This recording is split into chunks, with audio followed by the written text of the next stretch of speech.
Halo, kembali lagi di podcast Kantin Hukum, belajar hukum lebih asik. Sesuai dengan judulnya, tema hari ini ialah tentang perjanjian tanpa materai.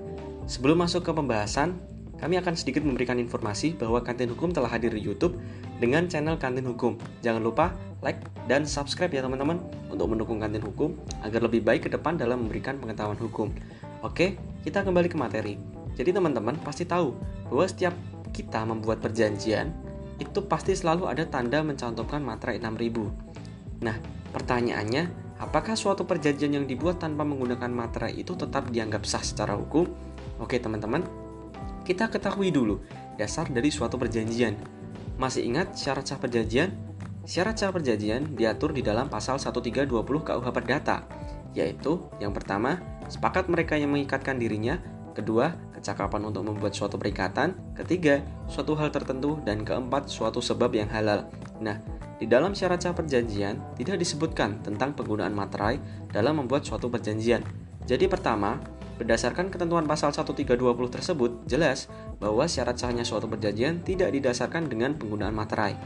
Namun teman-teman, di dalam Undang-Undang Nomor 13 Tahun 1985 tentang bea materai disebutkan bahwa terhadap surat perjanjian dan surat-surat lainnya yang dibuat dengan tujuan untuk dipergunakan sebagai alat pembuktian mengenai perbuatan, kenyataan atau keadaan yang bersifat perdata, maka dikenakan atas dokumen tersebut bea materai.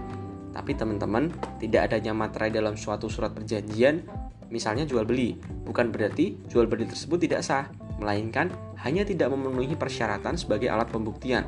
Namun, apabila surat yang dari awalnya memang tidak diberi materai dan akan dipergunakan sebagai alat pembuktian di pengadilan, maka pemberian materainya dapat dilakukan belakangan.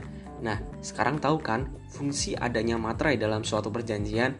Ya, pada intinya sih memang tidak membatalkan atau menjadi syarat sahnya suatu perjanjian. Jadi, walaupun kita tanda tangan tanpa materai pun, hal tersebut tetap dianggap sah kok teman-teman.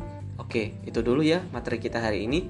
Apabila ada kritik dan saran, dapat dikirimkan melalui email kami di kantinhukum17@gmail.com atau melalui DM Instagram kami di kantinhukum17.